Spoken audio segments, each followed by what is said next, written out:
احادیث میں باہر کے انسان سے زیادہ اندر کے انسان کی اصلاح کی کوشش پر زور دیا گیا ہے۔ ڈاکٹر باہر کے آدمی کو ٹھیک کرتا ہے، اس نے میڈیکل سائنس میں یہی کچھ پڑھا ہے، اندر ٹھیک کرنے کی طاقت اس میں بولے نہیں۔ یہ خوب سمجھ لیں، اندر کا انسان ٹھیک کرنے کی اتھارٹی اللہ نے صرف پیغمبروں کو دی ہے، اور یہ صلاحیت بھی اللہ نے صرف پیغمبروں کو دی ہے۔ یہ صلاحیت نفسیاتی ڈاکٹروں کے پاس بولیں نہیں ہے۔ آج لوگ اپنا اندر ٹھیک کرنے کے لیے بھی ڈاکٹر سے رابطہ کرتے ہیں، سائیکولوجسٹ سے، سائیکیٹرک سے۔ یہ بہت بڑی مسٹیک ہے آپ کی۔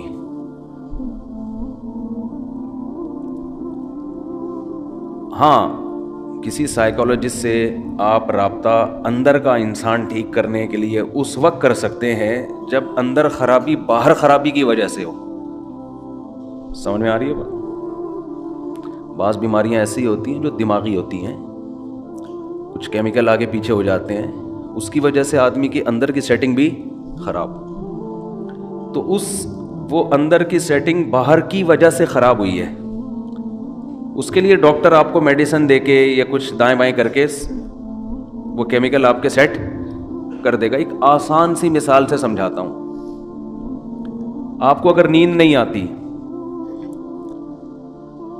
تو یہ باہر کی سیٹنگ کی خرابی ہے نا، دماغ، یہ باہر کی خرابی ہے نا، باہر کا آدمی خراب ہے، مشین خراب ہے، آپ کو نیند، دماغ کچھ بھی ہو گیا ہے،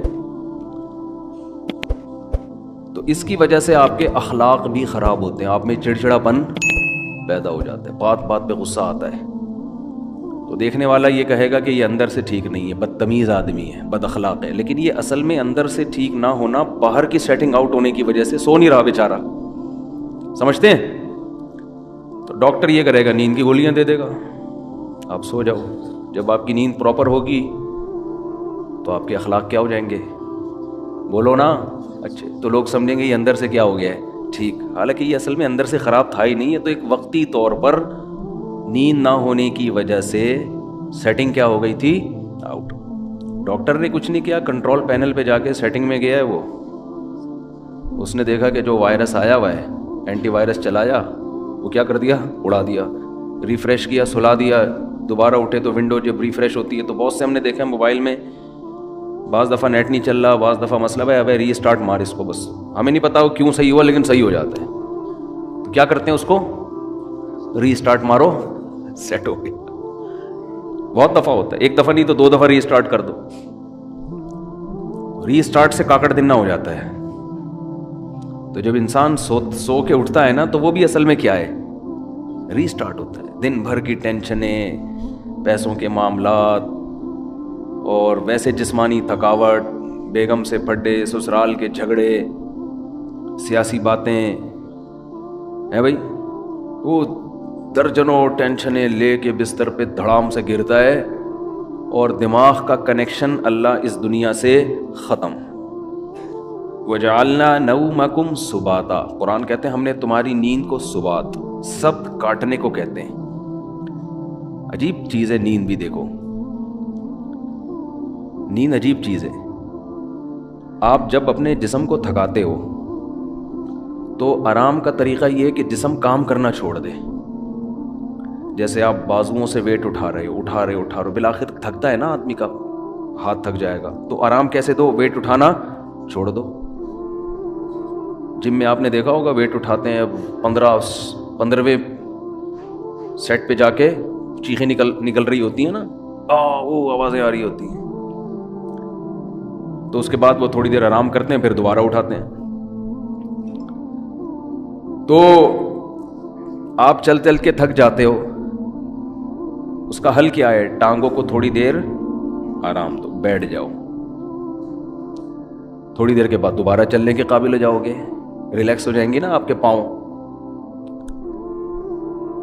لیکن دماغ جو سارا دن سوچتا ہے نا، دماغ کا دیکھو، جس باڈی کا جو کام اللہ نے لگایا ہے اس سے وہ کام لینا چھوڑ دو تو باڈی ریلیکس ہو جاتی ہے۔ سمجھ رہے ہیں کہ نہیں سمجھ رہے ہیں؟ بھائی کام لینا چھوڑ دیں نا, ہاتھ سے وزن اٹھانا چھوڑ دیں تو ہاتھ کیا ہو جائیں گے؟ ریسٹ. چلنا چھوڑ دیں تو ٹانگوں کو کیا ملے گا؟ ٹانگوں کا کام ہے چلانا. اچھا آج کل ٹانگوں کا کام چلنا رہا نہیں ہے. آج کل ٹانگوں کا کام سوائے پینٹ پہننے کے, پینٹ باندھنے کے, کیونکہ اگر ٹانگ نہ ہوتی تو شلوار کہاں پہنتے, ہم پینٹ کہاں پہنتے. چلنا پھرنا لوگوں نے کیا کیا ہے؟ چھوڑ دیا ہے. ہر کام بائک پہ ہو رہا ہے, ہر کام بس میں ہو رہا ہے, ہر جہاز میں جا رہے ہیں, بسوں میں جا رہے ہیں, تو چلنا پھرنا گیا ختم. تو ٹانگیں تو برباد ہوں گی نا, گھٹنوں کی بیماریاں, اور یہ جو کچھ مسجدوں میں دیکھو کتنی کرسیاں آتی چلی جا رہی ہیں. تو ٹانگ کو اللہ نے پیدا کس کے لیے کیا ہے؟ چلنے کی. تو یہ چلے گی تو فٹ رہے گی. تو اب چل کے تھک گئے, تو ٹانگ کا کام تھا چلانا, پاؤں کا کام تھا چلانا, پاؤں سے وہ کام لینا چھوڑ